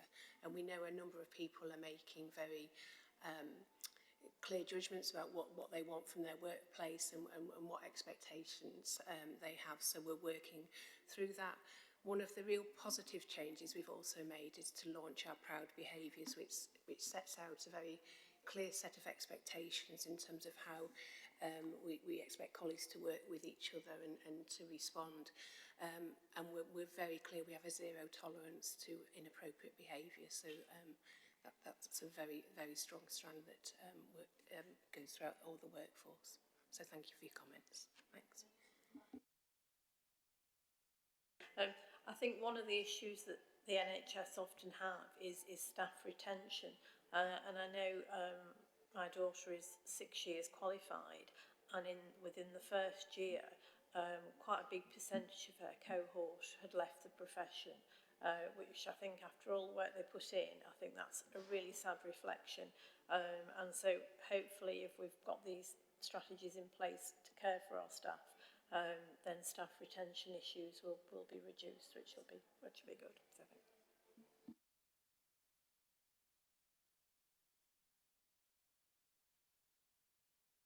Thank you, Jess. Sorry, I was waiting for you to indicate. Thank you for the report. I have a couple of questions. So the first one relates to staffing. I'll start with that one first. So this is just in relation to, it's on my page 100, your page 38. The sort of the table that provides how staff feel in relation to the survey that was provided, and I think you've recognised in the narrative that you've given that morale has dropped, that the learning aspect needs to improve. I think the thing that I'm trying to sort of probe on and see if there is a pattern here is whether the sort of the staff reductions and the pressures in the workplace have impacted in staff morale and the ability to learn and develop, and whether that's going to be a feasible sort of something that you can really work on, or whether the issues that we have with not enough nurses, not enough people on the ground in the wards is going to continue to be a problem that, you know, actually in reality can't be addressed whilst ever we have that staff workforce issue. So that's the first question. And then the second one is in relation to your objectives, so 22-23, in terms of patient accessibility, which I think is really good that we're listening to patients and we're taking on board their views. I think one thing that I couldn't sort of grasp from here, and it might be just because the language is quite open and generally a little bit vaguer, is accessibility in terms of language. You know, I often have to read back letters for people, and they're very complex, usually lots of medical jargony language that's in there. What is being done in terms of using plain language for patients, and how do we ensure that for patients with additional needs, the letters are broke down further, where they're given support to understand the context of what's being provided. You know, within within my day job as a solicitor, we're told to use plain language. You know, we have to go on courses to make sure that we don't use jargon for our clients, and you know, it's a similar thing with medical within that arena. But I've not seen a change there. So I've seen. And just from personal experience, I've had to interpret a letter for a 24-year-old who didn't understand what he'd been diagnosed with, and you know, there was lots of very long, complex doctory words, but no understanding from his part or from the medical side that needed to be reduced, to lay people's terms. So we'll do a joint approach if that's okay.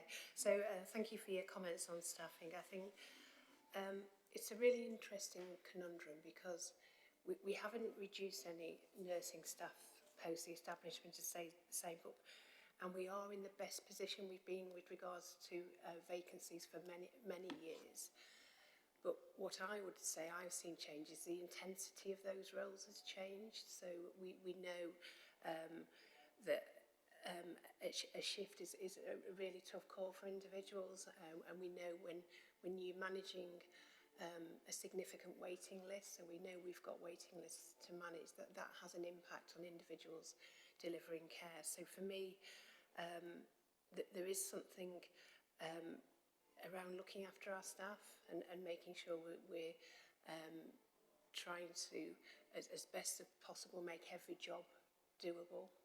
And so we're not putting too many demands on our staff, but and where we can, we support those individuals. And we, as you may know, we have Phipps 24-hour support line for our staff. We have a number of health and wellbeing initiatives. We've attempted to offset some of the sort of financial challenges that our staff may be having. but as I've said before, I think you can never do enough. So our new people strategy will absolutely continue to address this as well. So I don't know whether I quite answered your question, but I think it is it's a real area of focus for us, and something that we're constantly, I know from an executive level, we only discussed this yesterday, we're setting some more time out to see whether are we doing enough for our staff to help support them. Can I just come back on that? Is there a retention issue as well? I mean, do you lose staff? We have one of the lowest turnover rates in the country, so we're actually quite a static workforce, but we are seeing more and more colleagues retiring. So I wouldn't say we have a big issue that's out, out with any other organisation. But I do get a sense that post-COVID, a number of colleagues have decided to either do something different or to move on. So I think it's an area we absolutely need to keep a focus on. Thank you. So in answer to your second question about the accessible information, it's really good to hear somebody else who believes very much passionately in plain language. It's so important, and it's something I bang on all the time in work. We have quite a lot we're going to be doing on the accessible information standards. Actually, it made me think, because letters isn't mentioned in there. So I will actually talk to the team and ask what can be done about the letters as well, and do we need to look at those. We're bringing in, over the next few years, an electronic record system, EPR, and that has a number of capabilities around letters and discharge as well. So it's possibly something we can also feed in there to look at how that comes through in terms of language, because it actually is very important. So thank you.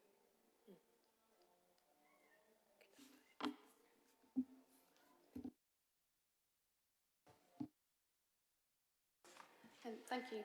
Ben, thank you for your report as well. I think there's certainly some really positive things to bring out of here.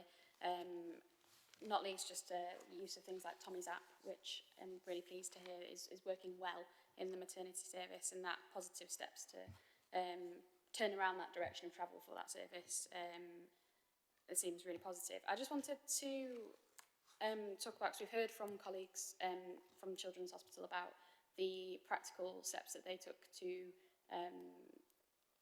ensure patient care throughout the pressures of industrial action. So I was wondering if you could expand upon what has tangibly happened to help you address those pressures.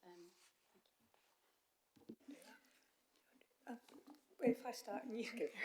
Yeah, we've done quite a lot.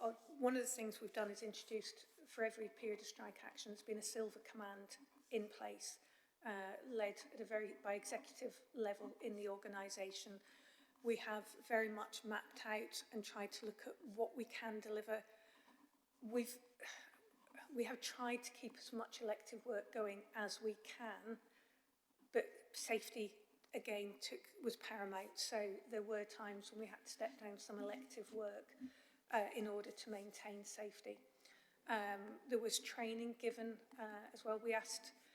There was coverage across. I have to say our staff were absolutely brilliant in stepping up and looking at what they could do and how we could ensure and maintain delivery across the wards.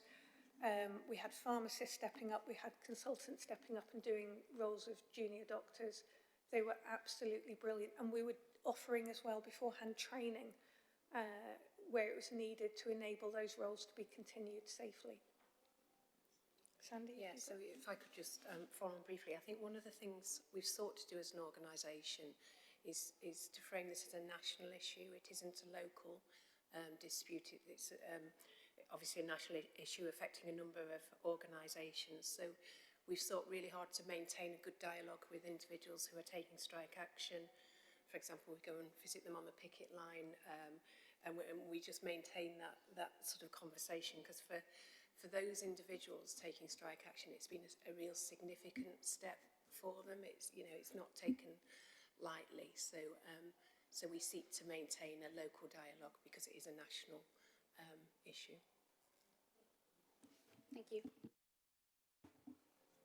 I've got a little bit on workforce staffing issues as well, and I want to echo comments made earlier about all the great work that you're doing in terms of improving staff morale and those little touches like a bit of cost of living support and all the other steps that you're taking in that direction. I've got a couple of comments because the NHS staff survey, that's on page 37 of your report, or 99 of our copy. The response rate there, 39%, I understand that's not, it's not a long way below the national benchmark, but it's really terrible, 39%. So, and have you got any comments about what you can do to increase participation in that? Have you got a plan to try, because I think 39% is not, it's just not a great place to start from to really gauge what people are saying. I mean, that 39% could be a more or less self-selecting cohort of people who have got grumbles, and you might not be actually hearing the positive side so much, because I think it's just in the nature of these things that people with positives to contribute don't necessarily bother to fill in the survey. It's, you know, it's a sort of how am I driving kind of thing, isn't it? You're only going to phone the helpline if you've got a complaint to make. So I'm just interested to hear comments around that. Yeah, so it's a position that we constantly angst over, in that we are not happy with the response rate. So we seek to promote this staff survey. It is quite a long survey, but we recognise that you know, all NHS organisations have the same survey, so we need to get better at what we're doing.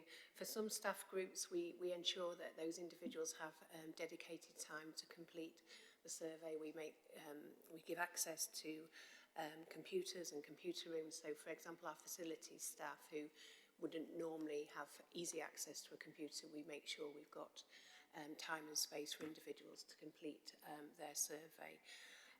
We've thought about incentivising, but we're not quite sure how that works well. We're certainly liaising with other organisations who've got better response rates. So it is something we seek to try and improve year on year, but we're obviously not quite hitting the mark for a percentage of our staff. I don't know whether you've got anything else you want to add. I think it's just, as well, we're getting all the managers to kind of encourage their staff individually. Yeah. So we're sort of pushing it through communications as many routes, you know, please fill in, yes, reminding them, yes, you can have time to fill it in. It's really important. And I think we try and show that through breaking down the results as well and looking at them as a team. So each team knows that the results for them will also be fed back and understood, and we'll be trying to take action based on those. We get weekly percentage feedback reminders as lead managers, so it is something we're constantly trying to improve. Yeah. Yeah. Thank you.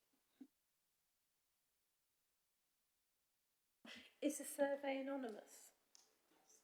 Oh, there isn't. So if you have less than 11, I think, respondents in one area, it's grouped up to the next area, so you don't get down to individual. And certainly it's anonymous when no names are included, but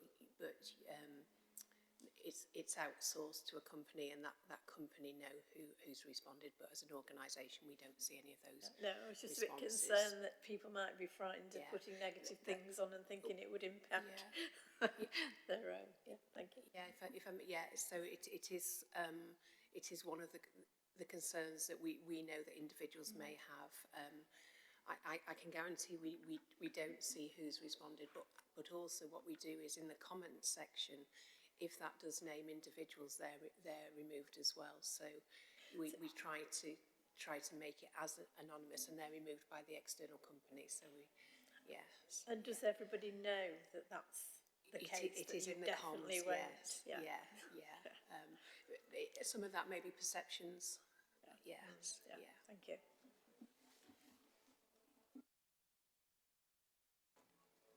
I've just got another question about all the workforce issues, and I think we've engaged with you, particularly in maternity when we've looked at that through this subcommittee before, and we always ask a lot of questions around this. But and I asked this of the people who came to discuss the Sheffield Children's as well. How do you see the national industrial dispute being resolved in a way that provides stability for the workforce long term? That's quite a difficult question because it is a national issue. I suppose for us, we would like the staff to feel happy with the outcome of it. The emotional well-being of our staff is important to us, and what we wouldn't like to see is staff feeling unhappy and unmotivated, because that doesn't make for a great workforce. It's not helpful in terms of safety. Yeah. So, sorry, it's a slightly vague answer, but... That's okay. I understand it's not easy to give a really in-depth answer to that, but I mean, what leverage do you feel that you have as an NHS trust in terms of conversation with higher levels where issues of pay might be actually determined? Do you feel that you're part of that conversation? So I think as an organisation, we obviously have NHS employers and NHS providers that lobby on our behalf. I think, as Angie said, we want our staff to be happy and paid fairly for fair work that they do. I think I'd probably not want to step into the lobbying discussion because I'm certainly not party to that. So we could come back as necessary. But I think for me there is something about respecting our staff for the job that they do and paying that any individual fairly for the work that they do. I do think it looks like you're doing some really, really good work locally to make Sheffield Teaching Hospitals like a really good employer and a place where people would want to stay in employment, and that it all sounds as though it should really help recruitment and retention. So obviously the issues are sort of above your heads really. But I do want to emphasise, I think you're doing probably all you can at the local level. But it's very frustrating, isn't it, that it's kind of out of your hands, the ultimate source of the dispute. I've got here a great raft of positives that I've pulled out of this report that I think it would be nice if this subcommittee might comment on some of the positives that I think are here, numerous. We're running a little bit short on time now to complete this item. We've got until the 13th of June to feed back to you. Would you be happy for us to collate our comments after today? Can we do that, colleagues, informally? If you feed your comments in by email, and we can collate them and send that feedback to you. Is there anything that anyone would like to pull out of this for future reference to this subcommittee? Anything you'd like to hear more about? No? I think I'd possibly like to come back to the issue of safety incidents. We've talked about that particularly with respect to maternity before. I wonder whether we might consider just hearing more from you at a future meeting about how safety incidents occur, how they're logged, how they're dealt with, and just flesh that out a little bit. We can discuss that in relation to our work programme later. Yeah, I'd be happy to do that. Yeah. I was also looking back at the September 22 report to yourselves for maternity and recognising what's changed since then, so we could wrap that up with a bit of an update on maternity and how incidents are managed through maternity, and because that's mirrored. I think we're due to hear from you again. I think it was possibly earmarked for this meeting, but it's got full of quality accounts. So I think possibly at our very next meeting, if it can be done, we would like to hear back from you on maternity. That's scheduled already. So if we can perhaps just flesh that out a little bit with a bit more about safety incidents across the board, not just in maternity when you come. Might that be possible? Thanks. So thank you very much for your time and for coming to actually discuss the report with us, which is an improvement on previous years, I think, when it was just done without this interaction, just by comment from the chair. So I think this has been a really useful exercise and look forward to it again next year. Thank you. Really appreciate it. Thank you very much. Thank you.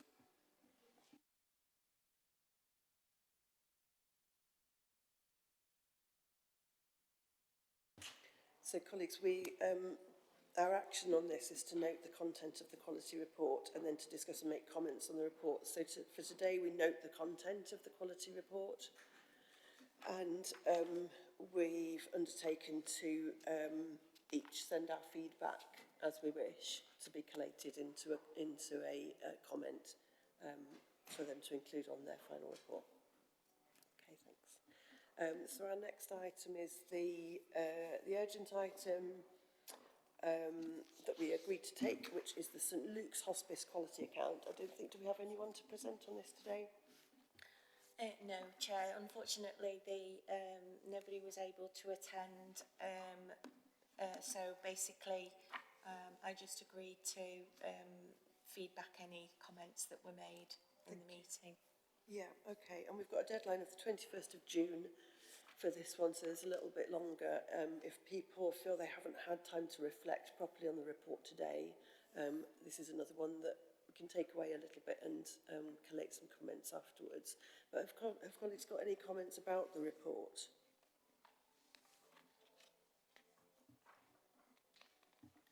I've got one or two just to kick off. I thought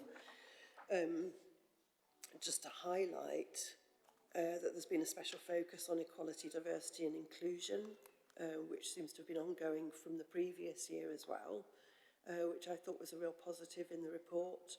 And their ambitions and evaluations of the status quo on equality, diversity and inclusion that I think are quite welcome in the report.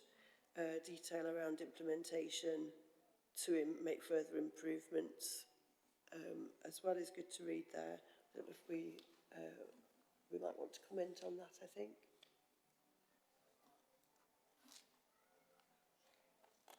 I think we could also congratulate St Luke's on achieving an outstanding rating, which I think is something to be really celebrated. Councillor Whittaker. And just like to say that it's good that they're focusing on staff wellbeing as well, because that's coming across from the Children's Hospital, you know, the teaching hospitals, and now St Luke's, and that's a really, really positive step forward for staff. I think that's really vital. Yeah, totally agree. I had that written down as well, positive to read about staff wellbeing provision. I also noted down that it might be interesting to hear accounts from staff at St Luke's to understand kind of best practice examples that could be shared. How do colleagues feel about that? Might we want to hear more from St Luke's about how they're achieving that? You go into some details, don't they, about what that looks like, you know, talking about clinical supervision, learning days, wellbeing support, mental health support and all the rest of it. So I think that's quite detailed. Yeah, quite good. I think the follow-on from the post-fall protocol is extremely positive, and how they've responded to those incidents seems to be quite thorough. So I'd like to praise that.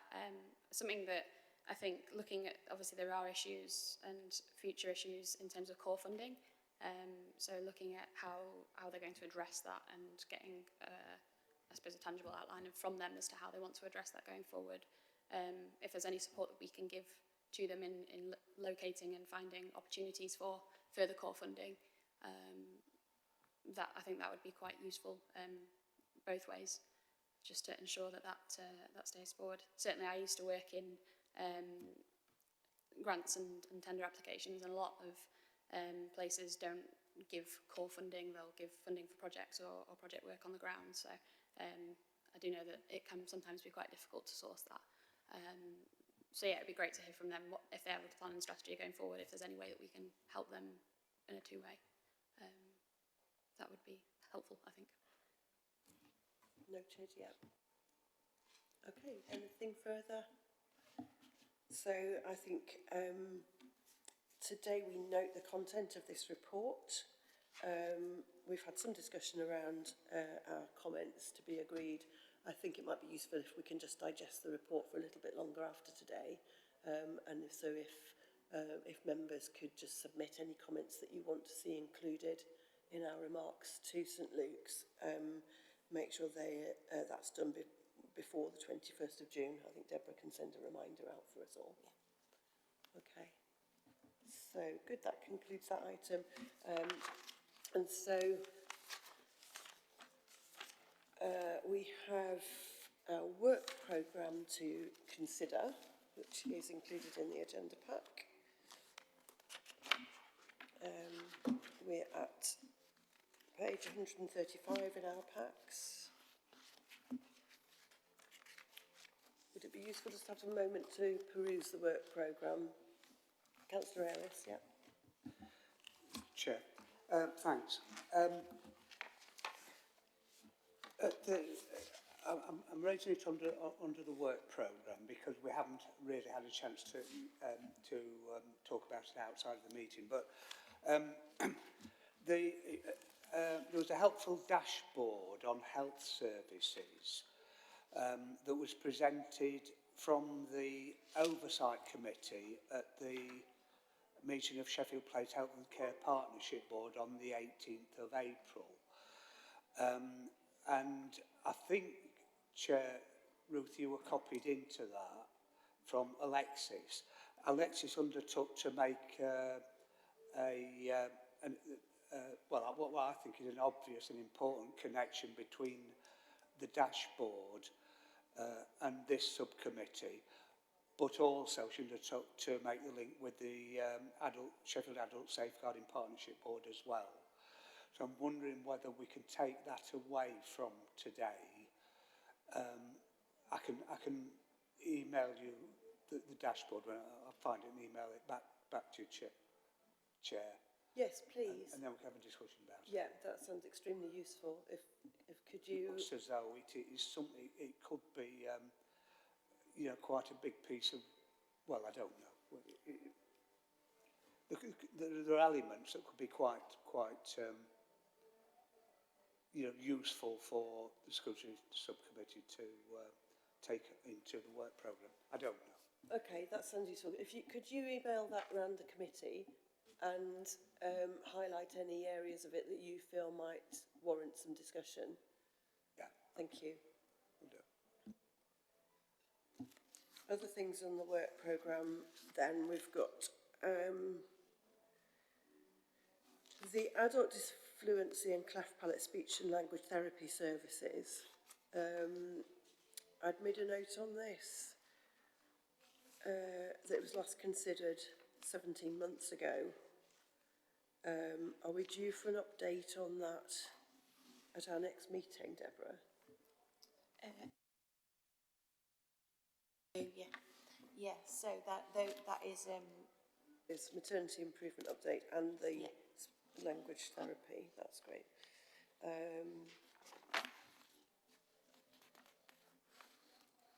I think we might want to add on now something about the health visitor services that's arisen out of the quality account.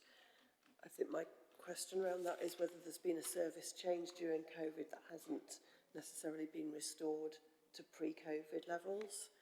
So if we could ask for a report on any changes to the service compared with pre-COVID, and a report perhaps on backlogs and waiting times in that service.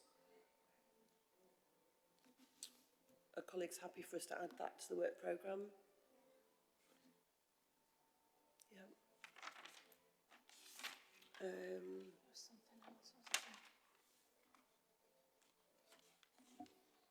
I do notice actually we've only got 5 meetings of this subcommittee on the council calendar.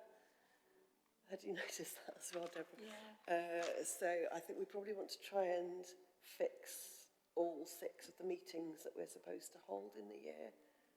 If we can perhaps follow that up sooner rather than later. Yeah. And then I think I've requested this a couple of times before, but it's not appeared on the work programme yet. to get a report on urgent care services. Yes. So it's now almost 5 years since the proposed closures of the minor injuries unit at the Royal Hampshire and the Brookhill Walk-in Centre, since those proposals were abandoned in September 18, I think.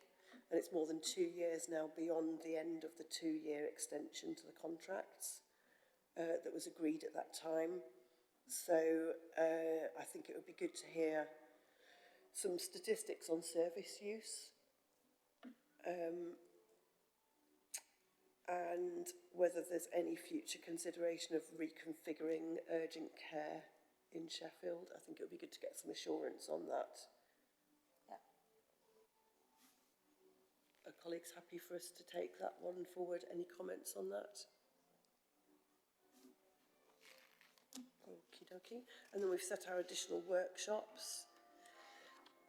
Workshop sessions for members, which might include, I think, members of the parent committees as well, yes. in some cases, adults and education, children's and families committees.